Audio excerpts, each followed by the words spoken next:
Good morning and good afternoon, and welcome to the CFDA webinar in recognition of Asian American Pacific Islander Heritage Month. We're so proud to be presenting this professional development conversation to highlight the challenges that foreign students and young professionals when entering the American fashion industry, and to also discuss the opportunities and resources available to them to ensure that they can integrate and fully contribute to this diverse ecosystem of professionals. A core pillar of CFD's mission is to work with students and young professionals through our various educational initiatives and professional development programming. We recognize that many students and graduates who are entering the industry come from Asian countries. According to the US Census, Parsons specifically has an enrollment of approximately 3,800 undergraduate students and 400 graduate students.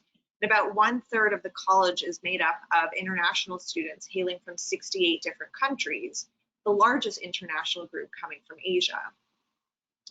With such a large demographic of Asian Pacific Islander students and young professionals coming to the United States to pursue degrees in fashion and seek employment, how is our industry supporting them? What efforts are being made by the government, schools, employers to not only ensure that they can legally study and work here, but to support their cultural and social needs?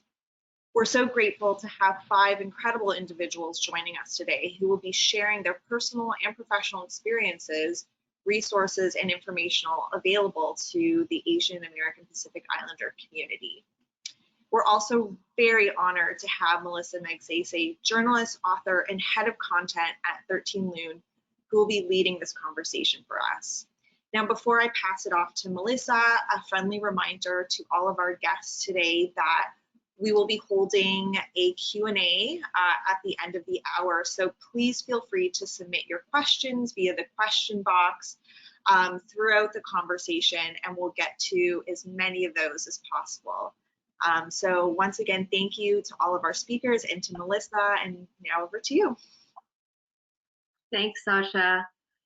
Thank you everyone for being here today, for joining us. Thank you to the CFDA for facilitating this really important conversation and prioritizing important conversations like this. I just want to go around quickly and have this amazing group of women introduce themselves. We are so lucky to have voices and experts from different fields, from academia to law to recent graduates, new professionals to the fashion industry, mental health advocates and activists. So let's start with Duree. Would you mind just taking a minute to tell everyone about yourself, who you are? Oh, you're on mute. Gosh, you would think that I'd be used to Zoom by now. Sorry. Hi, everyone. My name is Duree Chung. I am a Korean American, and currently I am a professional lecturer at Marist College. Prior to my life in academia, I feel like I'm a veteran of the fashion industry. I've had my own line and also work for many other designers as well. I'll just go around. Yai, do you mind introducing yourself? Yes. Hi, everyone. I'm Isabel Chen. I was born in Spain and raised up in Spain and China, and now I'm here in the US. So I guess I've had a multicultural background. And I'm a fashion designer and knitwear developer currently based in New York. I specialize in women's wear and knitwear. I graduated from Parsons, and now I'm working for also different companies on knitwear and women's wear. And apart from that, my own work really focuses on collaborating fashion with other fields of art like performance art and theater. Yeah. Thank you. Yeah. Isabel. Thank you, Melissa. Thank you, CFDA, for having me in this panel, and to everyone who's joined. My name is Isabel Hudrobo, and I'm an immigration attorney. Originally, I'm from Ecuador. I came as an immigrant when I was 2 years old with my family, and have lived here ever since. I'm fortunate. I work with many people in fashion. So I work on visas for fashion models, designers, photographers, makeup artists, creative directors. That's my niche. And I have a small boutique practice here in New York City. Thanks. Huyen. Hi, good afternoon, everyone. I'm Uyên. So I just graduated from MFA Textile Person. So congrats, class of 2021, because we make it through the pandemic. So I also found my startup Tomtest during the school. So at Tomtest, we offer a bio-based material, which is made from food waste, and we aim to create a new eco-friendly and economical alternative to leather. So yeah, it took like launch last September. So we are kind of like 1 year old. So I still have school and then doing my startup at the same time. And last but not least, Ju. Hi everybody, I'm Ju Han. I'm the Deputy Director at the Asian American Federation. We are an organization that's been around for over 30 years, and we are an umbrella leadership organization that represents about 70 Asian nonprofits, so most of the nonprofits here in New York. And our work is to address the most urgent needs of the Pan-Asian community through research, through a lot of advocacy, and obviously through special initiatives, which during COVID has been around the anti-Asian violence. So we've been leading the response to get attention on that issue, get resources behind that issue, which is needed now more than ever. Amazing, thank you so much. I wanted to with Yai and Uyên, who are recent graduates.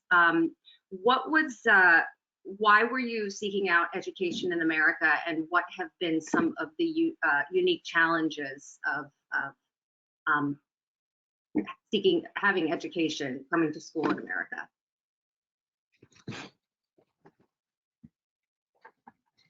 So yeah, I can take this first. So I moved to the US for college, and before that, I just wanted to get more experience about life and exposure to a new culture. And the education system in the US is very flexible, and it offers a lot of courses and topics and hand-on experience. And in particular, I always passionate about fashions, and I wanted to become a fashion designer in New York. So that's why I'm here. I worked in the fashion industry for a few years before I entered back into the MFA textile person. But I think the most challenging time is during this pandemic thing. And it's so tangible that so many international students that we have to scramble to find a new apartment, while a majority of university ask students to move out their dorm. And at the same time that I feel like I might set to get home because of the immigration change, the policy change. So this kind of uncertainty leave international students like us, like just graduate, feeling more anxious than ever.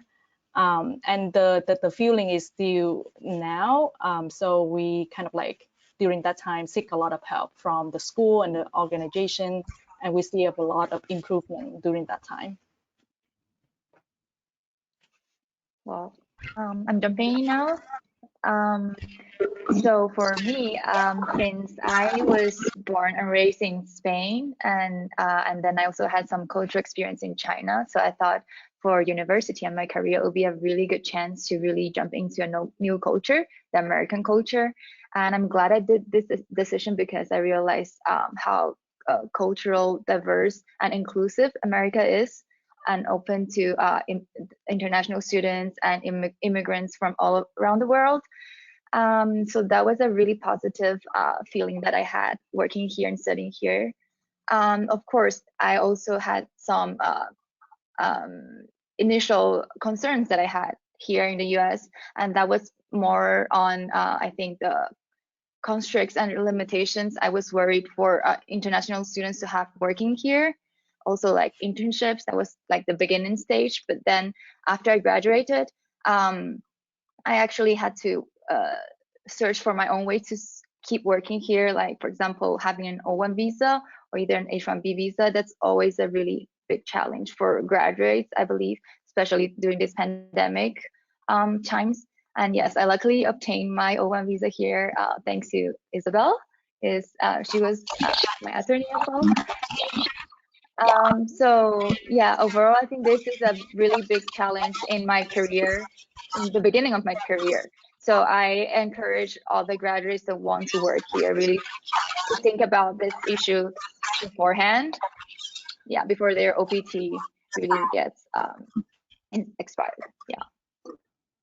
Thank you so much. I want to definitely dive into visas and the legalities of all of this with Isabel in a minute, but I'd love to get Duree and Ju when we speak about especially these anxieties and concerns, particularly in light of the pandemic in the last year for Asian students. What has your experience and perspective been, Duree? You know, have students come and spoken to you? Have there been new resources or departments started at Marist to aid Asian students in the last year? Keep forgetting to unmute. I feel like the mental health issues surrounding students in the pandemic, it reaches beyond just Asian Americans. I think that it's just student-wide. You know, this is a point of discussion amongst the faculty, especially this past semester, where we're really seeing such a rise of mental health issues within the student body, just in general. I would echo that, and we've been interacting and engaging with like K-12 and college students around the same issues. And I think for us, we think a lot about mental health because it's one of the areas that we've been working on how to increase access to culturally appropriate mental health services. But I also think that institutionally, most schools don't have anything really set up to be able to support Asian students during this time. I know like some of the schools are doing support groups for students, which is great. I don't think all schools have that, and I don't think all schools have the wherewithal to provide that space. But you know, just the ways that the Black community has needed support after the BLM uprising in the summer, same thing with students who are experiencing a lot of violence and microaggression. And I think for international students, they may lack the context of Asian American history, historical tensions between the Black and Asian community, which the media continues to perpetuate. But it's really, again, false information around sort of like who's targeting Asian Americans. So I think sometimes the feedback that we've heard is confusion around why is this happening now? And also just feeling like maybe they don't have as many resources to go there. So for us too, we've been thinking too about resources and getting them into the right hands of folks. And I'll share some of that when we get to that point. Great. And then, you know, Uyen and Yayi mentioned visas. Isabel, would you mind giving an overview of visas available to young professionals in fashion, from design, production to marketing, and also how COVID-19 has affected immigration visas for fashion professionals? Sure. Yes, so there are a few main visas available for people in fashion. As Yayi said, I do think it's really important for students to think about their options as early as possible. Probably talk to someone, you know, when you're graduating, before you start your OPT, because you're really going to want to use that year to collect as much material as you can and sort of think about what your options are. One of the main visas for people in fashion is the O1 visa. It's an extraordinary ability visa. And what you have to show is distinction in your field. So it seems like a extremely high standard for someone just out of school to meet. But in reality, if you are working and you've been important in a production, if you can get really good letters of recognition, and if you somehow manage to get recognized, for example, maybe an article written about you or something like that, the O1 is an option. The other option is the H1B. That's a little tricky because there's a lottery every year. And one sort of good thing that I think about the previous administration is that they actually made it so that before you actually submit your entire petition to the government, you find out if you're even selected in the lottery and allowed to submit your petition.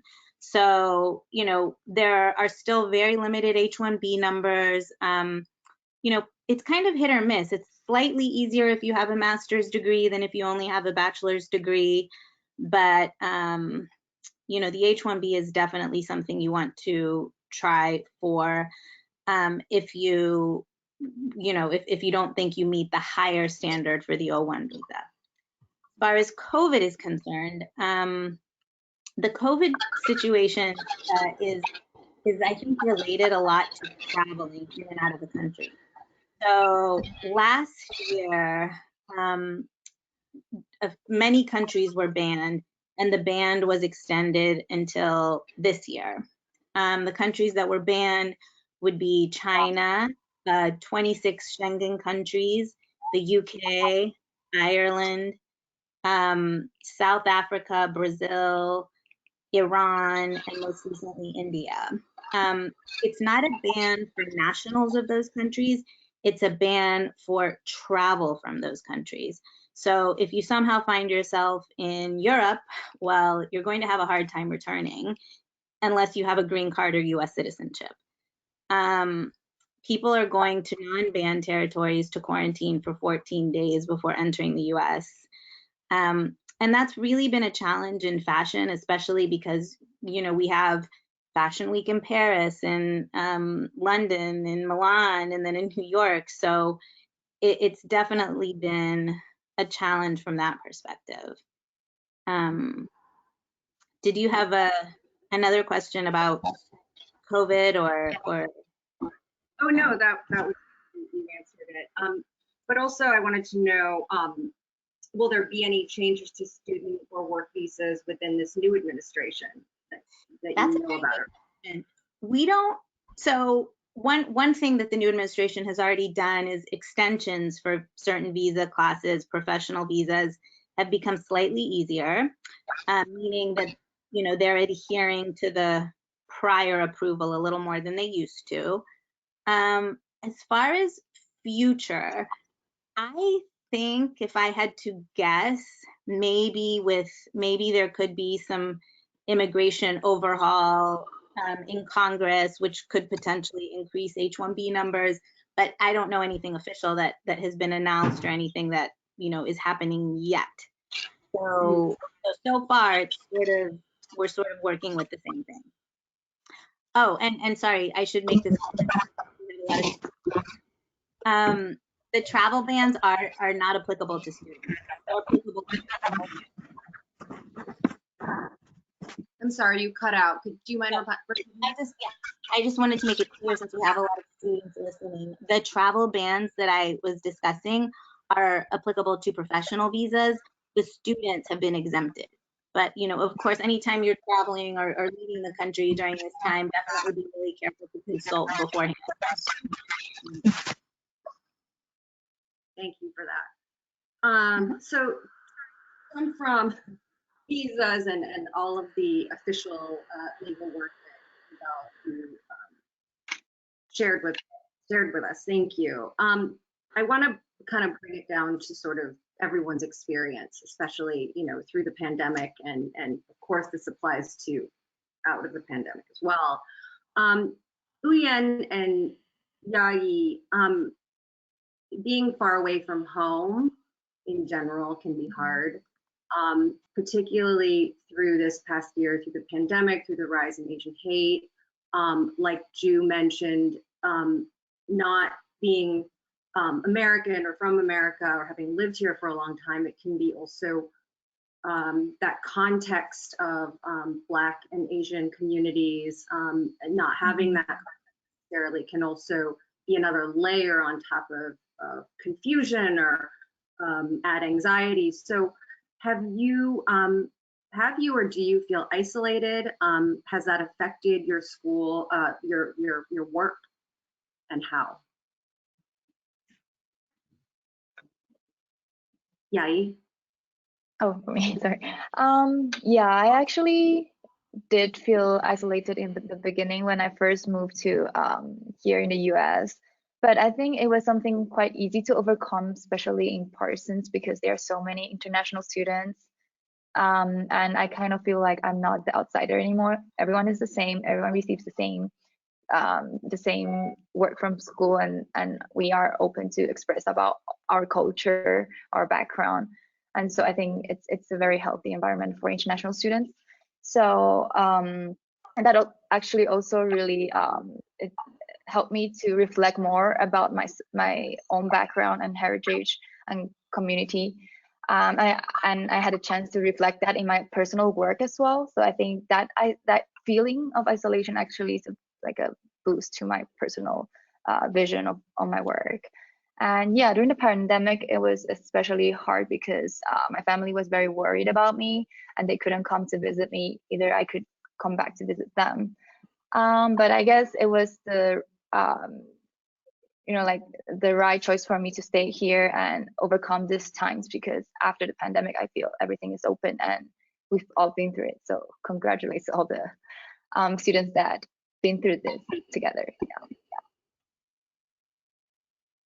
But you, yeah. So I have a little different experience through the pandemic, because actually, like, we are the pandemic class. We spent 3 semesters during just struggling with all the limitation in the room, and there is no kind of like tool instruction, and every class that held on Zoom. So I feel extremely isolated, and I feel like I don't have that connections with my classmates and my family and other support that I need to be able to like keep my work going.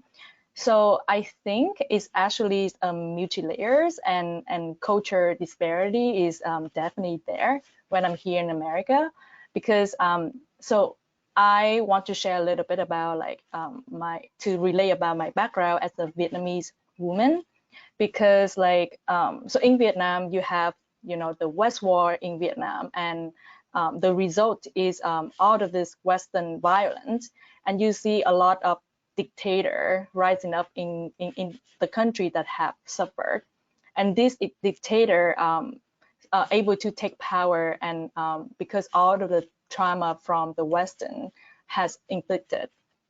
So then you get the people like my grandma and my parents who living in this poor kind of poverty, and because they live under this dictatorship, they tend not to speak out, and speaking out for them can mean death. So we have worked really hard to get enough food on the table and keep our mouth shut. So that culture, that behavior still passing on to our new generation. And I come to America, I come to the US, bringing that culture with me. And I'm really shy at first. That is the biggest challenge beside the language barrier. And it gave me a tremendous effort to tap into the vulnerability and to be able to speak up and express my own feeling and my emotion to people and presenting my work. Like get your voice out there, making the statement. I wasn't born in that environment, so it's been a long journey for me so far. Yeah. Wow. Thank you so much for sharing that important context. That's it. It's so important to understand where within the Asian community, which is over 30 countries, over 100 languages, it's vast and it's so diverse. So that recognition and that reality, whether it's the school administration, your employers, there's so many culturally ingrained, so much cultural ingrained context that is so key, and is a big part of who you are and how you are learning or are speaking up or having a hard time speaking up. But speaking of that, Ju, you know, can you, as a resource for a student like or someone like UN or anyone who shares her background or experience in some way, can you share more about how you're working to empower New York's Asian and Asian American community, and also, excuse me, how students or young professionals can use AAF as a resource? Yeah, thank you so much for sharing that story. I think that that cultural context is really important for people not from Asian cultures to hear. That their fear about speaking up, there's language barriers, but you know, there have been real consequences to violence if we do speak up. So, you know, when Commissioner Shea of NYPD says something like, why don't they just report more, right? There's a reason why people don't report. And we've captured, you know, from us and Stop API Hate and YCD and Commission on Human Rights, we've captured over 1,500 incidents of bias, of violence against Asians in the past year. But that's only 10 to 30% of actually the number of incidents that are happening. So that much is much greater. And I think people have, you know, the country woke up to this fact, whereas all of us have known that this has been going on since January of last year. So we have done a lot of advocacy to bring attention to the issue, but it's to rely on sort of public safety being in the hands of the city and the state. It can be misplaced because it often takes a while, and we still struggle to deconstruct the model minority myth, to disprove it, you know, perpetual foreigner, and feeling that, you know, a lot of people who are in leaders or positions of power don't feel that we need that support, right? So we've done safety work, and we're actually in the process of laying out more programming to provide immediate street safety for Asian New Yorkers. So in the past year, we provided self-defense, upstanders, verbal de-escalation and self-defense trainings. But we also wanted to make sure that folks, because, you know, Asian New Yorkers are the poorest community of all racial groups here in New York. 50% of us don't speak English proficiently. So we know that we have to meet people where they are instead of saying, why don't they come to us, right? And what we knew is that people are not reporting, but a lot of incidents are happening. So how do we make sure that they can get access to those resources? So we set up a reporting site where people can report in 7 Asian languages, not necessarily if they want to criminalize or catch the perpetrator, even though they may want to, but more like they want support. Maybe they need victims assistance, maybe they need mental health support, maybe they want to talk to a lawyer about what their options are. So we have been building out victim support services because, you know, just even yesterday I was talking to a young Filipina who's uninsured and was assaulted, and she has no access to any sort of resources, right? And she's feeling sort of trauma from that event. She's worried about her hospital bill and things like that. So we've been working on that, but all along too that we created these safety booklets based on those trainings in Chinese, Japanese, Korean, Tagalog, and Vietnamese. And we're looking to actually add the more languages, you know, because we know that, you know, the South Asian community, who's part of our Pan-Asian community, Muslim community too, they have been experiencing violence, and we're seeing more of that through, like, the Indianapolis shooting was the most visibly recent incident. You know, there was a Pakistani woman in Long Island who was attacked with acid. So we want to make sure that the safety is available for everybody. And we also created videos because our data was showing that in New York, because of the unique walking city that we are, most of the incidents are happening in public places, right? The streets, transit, parks, which is different from California, where most of these incidents are happening in places of business. So we wanted to help people know how to keep themselves safe in the street. So we created videos also in the 5 Asian languages. And we have a bunch of trainings coming up in English and Asian languages. So, you know, I'll definitely share that in a bit. But we just launched our Hope Against Hate campaign about a month ago because with all the advocacy that we're doing, like, no one was listening to us, right? Even after a year, you know, it took the stabbing of Noel Quintana, the Filipino man who was slashed from ear to ear. It took the Atlanta shootings and for elders getting assaulted and dying from their injuries for people to say, oh, the Asian community is in trouble, right? So we did emergency rallies, we did emergency vigils, but we're also right now, we create a safety plan with safety experts from Black, Latinx, and LGBTQ+ communities on what does community center safety look like, because the NYPD, they are a resource if you're being violently, physically assaulted, but there's very narrow definitions of what they can do to help you, right? And when you ask victims what support do they want, they may need help with financial assault-related expenses. They may want mental health support with an Asian counselor who understands our cultures and sort of the stigma around mental health that is the #1 reason why people in our community don't seek services, right? We're in the process of setting up safety ambassadors, training volunteers to de-escalate situations, because majority of incidents are verbal assaults, not physical. So there's an opportunity to de-escalate situations before someone gets physically hurt. And they would be available to escort seniors, women, again, majority of folks who are reporting are women, from place to place, because people are saying, I don't feel safe walking around by myself and going to work by myself, right? And working with small businesses and faith centers to set up safe zones where people can go for help if they're being harassed, if they're being pursued in the streets. And those workers and trainers would be trained to connect them to Asian nonprofits that are working to provide victim support services. And we're looking to do all of that for people who have experienced an assault but are suffering by themselves. It really means that 70 to 90% of people who've experienced assault are suffering in silence, right? And we don't want that to happen, you know, and we don't want them to feel afraid to ask for help when Asian leaders, Asian nonprofit staff are there to support you in the language that you need. Thank you for all of the incredible work, the important work you're doing. Just as what's the quickest and most direct way somebody seeking support from AAF can get in touch? Is that through the website? Yeah, they can go to aafederation.org, or they can call us or email us at info@aafederation.org. And I'm going to drop in the chat. We have self-defense. We just had one in Korean yesterday for folks who are 50 and older, because a lot of the older folks are feeling especially vulnerable because of the attacks on seniors. It was great. It was it really encouraged folks to join. So we have a Japanese session coming up next Tuesday. We have an English session coming up on Thursday. And then we have one in Mandarin coming up on June 3rd. So I'll share all of that. Sign up. It's a very basic way to kind of know how to protect yourself, the most vulnerable parts of your body, how to position yourself if someone comes at you in the streets. Thank you. And to, you know, it's important what you said, to meet people where they are. So anyone who, whether school administration or an employer, like you said, Ju, where this response has been going around, like, well, why don't they just report it, or just, you know, just do this? It's really important to remember the context of cultures that people come from, mental health stigmas, stigma around speaking up. So thank you for reiterating that it really is important to meet people where they are, particularly in these situations.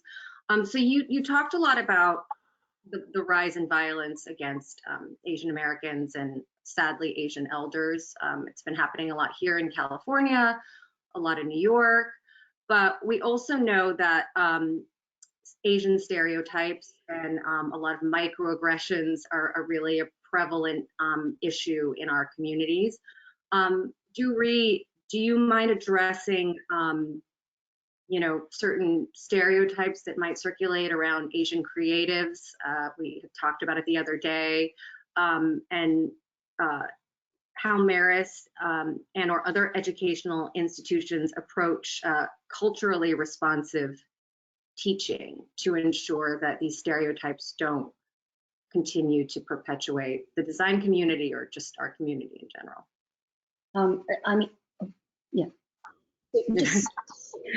Thank you, Ju, for all that information. I think that, like many Asian Americans, the violence was so shocking, you know, because I think that majority of Asian Americans are, I guess, used to more of the smaller microaggressions that you encounter on a daily basis that accumulates. And certainly that's been my experience. You know, it's all these sort of small microaggressions.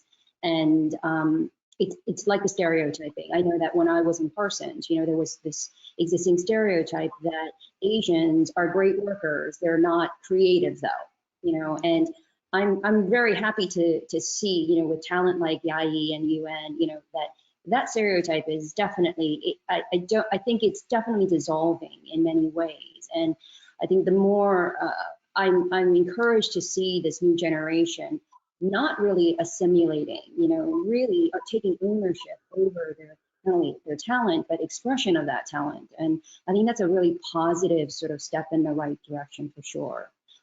Within the schools, you know, cultural responsiveness really falls under the umbrella of diversity and inclusivity. And I think that, like many schools, we're in the infancy of actually having actionable steps. I think majority of the schools, we are really having these sort of talking sessions, you know, where we discuss diversity and inclusivity and how to really expand that into our curriculum.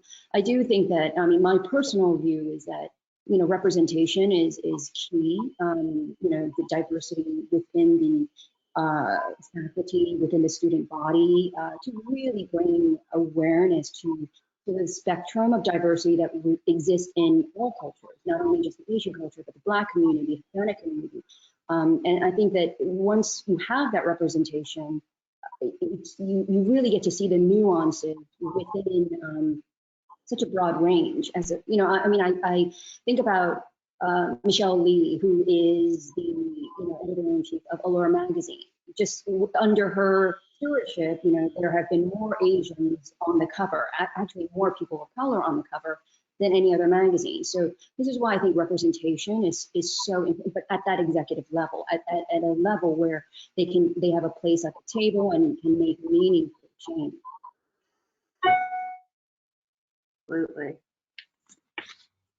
In your own professional experience as a designer, did you ever encounter any racially motivated hate, violence, or segregation that you felt hindered your career or throughout your career? Definitely not violence, thankfully not violence. I've never experienced that in my career, but definitely the microaggressions were there. I distinctly remember, I won't name who, but there was a very prominent editor who made an awful, you know, just a remark that in my mind, I'm like, that was racist. Was that racist? You know, I think that's the thing about those comments where you don't know whether you're imagining it. Am I just overreacting? And I've had many of those small little instances throughout my career. Can I just add to that? I'm so glad you brought that up, Duree, because I think Asian Americans experience, just like Black Latinx folks, these microaggressions on a daily basis. And I would definitely encourage you to check out Dr. Kevin Nadal's website, who's the sort of expert on microaggressions in the Asian community. But a lot of us are sort of conditioned to think, hey, it's not a big thing, like I wasn't violently assaulted, right? But he's done research over many years that has shown the long-term and short-term mental health impact of experiencing those microaggressions. So I think that's important to know, because we're not sort of mental health seeking kind of community. We need to still, that stigma is still a really a large deterrent from us seeking services, because to Yuan's point, we have cultural stuff that we bring with us, or even if we're raised here, we're born here, our immigrant parents, you know, they carry that stuff with them. Whereas if you are labeled as having a mental illness, you know, it affects your ability to get a job, to get married. So there are real consequences that I think folks or, you know, Asian cultures bring with them. But I think it's important, even if, so our mental health partner, one of the only Pan-Asian groups serving, providing mental health services is Hamilton Madison House. And they've said that in 2021 alone, they have seen a 20% uptick in people seeking help, mental health counseling, because of anti-Asian violence, not because they've been assaulted, but because just like the threat of you don't belong here, or someone saying where do you come from, and all of that I think is manifesting for people after having endured this for years and years. So I would definitely encourage folks not to ignore that. Like, did I imagine that? Am I making a big deal out of it? Because I do think that over time that can really impact our well-being. Sure. Yeah, I think microaggressions, the cumulative effect, and then coupled with, like you said, Duree, the questioning, you know, and the rationalizing of no, it's okay, he's my friend, or that's my boss, or that's my instructor. They care about me. They have my best interests at heart.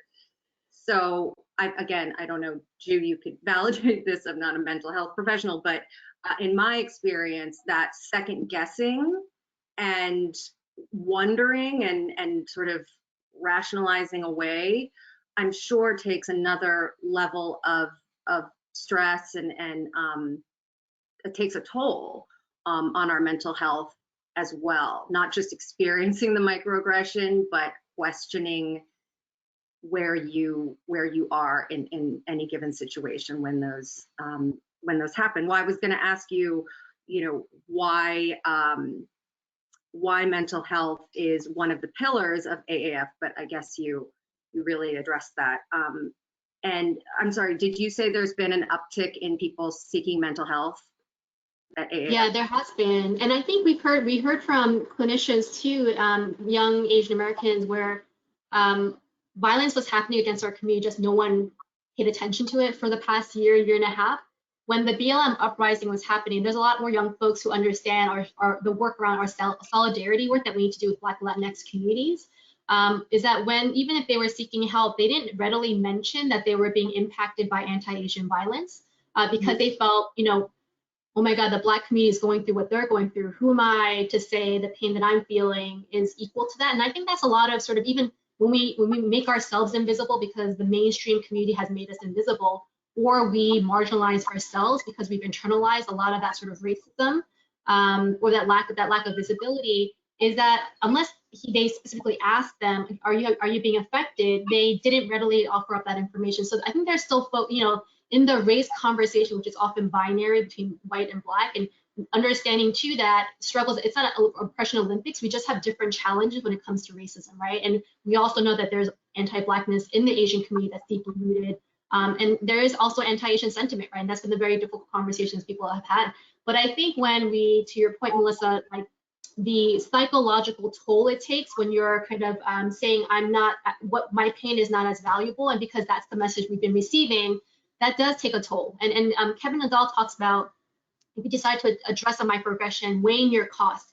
If I'm in an organization or a company, what is the cost that would happen if I say something, if it's my boss, he has more power than I do, versus what is the mental health cost? Am I willing to absorb sleepless nights or agonizing or a sense of lack of safety in my workplace, and weighing what makes sense for you in that moment, right? So I think that sometimes we do that cost analysis, but that cost analysis ends up, we just internalize and hold that the feeling of sort of like unworthiness. And I think, again, we have a lot of, there's a lot of identity struggles in the Asian community. And I think that more young folks are definitely talking about it, which is awesome. And I think, I'm encouraged to see that happening more and more. Just to add to that, I absolutely agree. I think that, the social justice movements have really brought to light a specific language that you can identify with. I never knew the word microaggression before. That was a completely different word. I was like, oh, now I can pinpoint how I'm feeling. And I think that have that feels a sense of control and some sort of ownership to have over if someone makes a racist comment. You can say, you realize what you just said to me was not cool, that it's racist in many ways. And I think that prior to that, when this discourse was really out there, I never really understood how to address situations like that. I feel like there's so much more information there now, at least. Sure. Well, like anything, it's great that there's more conversations being had amongst younger Asians or just Asian Americans in general to help move on from stigmas around, seeking help for mental health or just speaking up in general. But in order to, move forward and really do work, it can't be right within an echo chamber of just the Asian community. How can someone in the workplace who maybe is not Asian, how do they know what a microaggression is or isn't if they're not aware? Maybe there was no malice behind saying something or ill will. Is there a resource, or you mentioned that book, Ju, that people can seek out to really check their own bias and understand what a microaggression might be toward an Asian person or the Asian community, so they can do work to stop themselves, because the impetus, the onus is not just on us, it's on other communities to do work and understand how they can, educate themselves further. So are there resources, or like you mentioned, that book, or trainings, or? Totally. Yeah, I'm glad you brought that up because I think, right, the onus is not on us, right? Just the same, you don't go and ask a Black person to educate you on why things are, that's not our job. Like everyone is right now struggling to deal with their own grief and trauma in this moment. And don't ask that one Asian person be like, what are microaggressions? Tell me about Asian American history. There are a ton of resources that you can just look up just to educate yourself. Find out why over 500 years, as soon as Asians step foot on this country, there's been anti-Asian racism. It's been codified into law with the Chinese Exclusion Act in the 1800s, Japanese American internment during World War II, and recently with 9/11 and with the Muslim ban, all of that. And people think Asians and being, again, thinking that we are in some ways the same as what we're having proximity to white people or whiteness is untrue, right? I just talked about the fact that our community is the poorest here in New York. We have language challenges. What people don't know is that under the Trump administration, compared to our share of the population here in New York, Chinese, Indian, and Bangladeshi individuals were detained at the highest rate by ICE than of any other population. So there's all this history that gives you context to see how Asians have been sort of, like you can never aspire to whiteness. White supremacy is a system that's alive and well, but how they pitted us against other and organized with other communities, Black and Latinx, to divide us and to distract us from the real issue, right? So do your research, and I think what you could do is, if you're an ally, is that you can check in with a colleague, an Asian colleague. You can, don't ask them necessarily how they're doing, but just acknowledge that what's happening is distressing. Maybe offer to take a project off their plate, extend a deadline, take some load off, because everyone is still expected to be hyper productive when we're struggling to, again, hold space for our grief and our trauma. So as leaders, creating spaces for conversations like these, super important. And as organizations, examining your hiring policies, your promotional practices, ways that there may be inequities that kind of show up in the ways that you pay or engage your Asian staff is really important. That's so helpful. Thank you. And we've brought up Black Asian solidarity and the history of that and learning about that. I think that not just learning about Asian history, but learning about Black Asian solidarity and how it's appeared in the past and continues today, I think helps people based on what we're seeing in the media and maybe what headlines might convey. It's so imperative to remain in solidarity as all communities and communities of color, and also to have allies who are there doing the work. That's a really great point, as educators or as if you're in management, to create space for your Asian employees or students to, especially going through this time. Oh, and you put the self-defense training in there. Thank you so much for these amazing resources. With all of everything going on, the pandemic, the rise in Asian hate, in a lot of these conversations I've been having and been fortunate enough to moderate or have with different groups like yourselves, I always like to end on a not lighter, but a hopeful note. I think so much of our year has been so heavy and so daunting.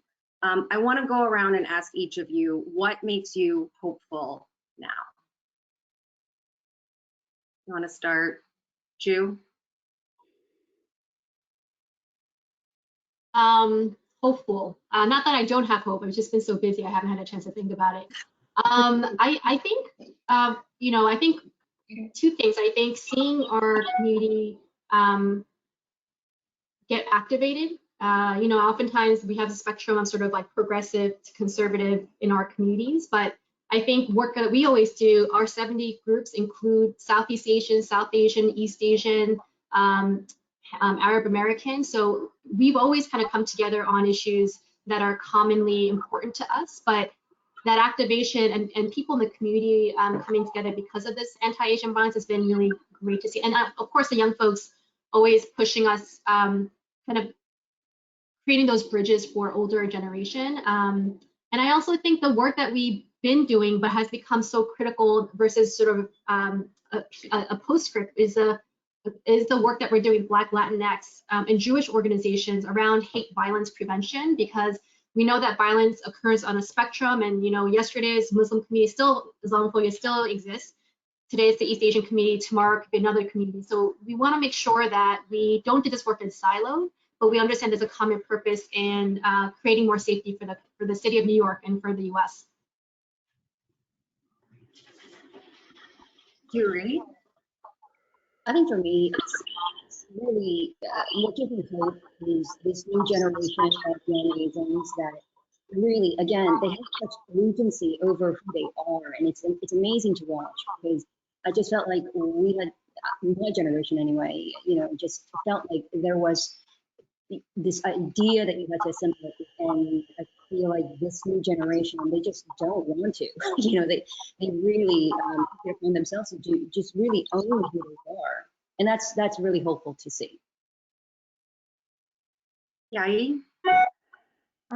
For me, I was actually really lucky to really find a job during the pandemic. So I think that's the first thing. I felt hopeful because I feel during these times I was able to get a visa. I was able to continue the pursuit of my career and continue working and speaking for myself and representing my community as well. So that's the first thing. And then the second part, I think it's being a third generation immigrant. I think we, compared to our parents, our grandparents, we don't have that language barrier anymore.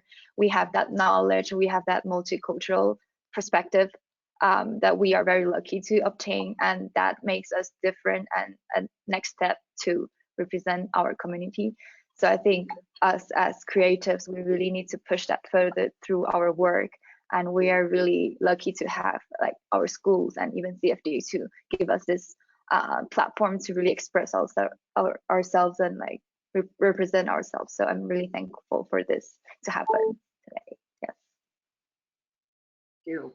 Isabel? So hopeful. I'm hopeful because as an immigration lawyer, I work with so many people from everywhere, and I think people that come from other countries to the United States to make a better life for themselves are brave, and they contribute to our society, and I love seeing that every day. The pandemic has been really difficult. We've been people haven't been able to come in and out as normal, and it's been hard, but I really feel hopeful because, especially in the kind of work I do, I really do see that people's efforts pay off. So that makes me hopeful. So I really feel hopeful this day because, like being talked to the communities, and we go, like to marching and feel that energy, that love energy among the diversity of the community and the people surrounding me. It makes me hope for the better future and for the solidarity that if we have each other, we will be fine. I think so. So that makes me hope. I love that thought. If we have each other, we will be fine. I love that. Thank you for that. And thank you to each of you for bringing your perspective and expertise and personal story to this stage today. It's so important. Again, can't reiterate enough how anyone watching and anyone you talk to and anyone they talk to, just to reiterate, how diverse, how vast Asia is, Asian cultures, Asian people, really, really be thoughtful about where each of us is coming from and what we've experienced, what we are experiencing. And I think if we all start there, we can really make some great progress again together. So thank you for being here. Sasha? Yes, and individually, Isabel, Yai, Duree, Ju, Uyan, and Melissa, thank you all for just sharing your personal experiences, all these incredible resources. from training programs to how you can get more support in terms of mental health. This is a conversation we've never had, and we're really proud to have had this with you. And I'll make sure to follow up with all those direct links that Ju has shared. If you need immigration support, I'll make sure to include some information about O1s and H1Bs, and if you have questions that we can direct towards Isabel. But thank you all so much. I hope everyone takes care, stays safe, and has a lovely weekend. Thank you for joining us today. Thanks for having us. Thank you. Thank you. Thank you. Thank you.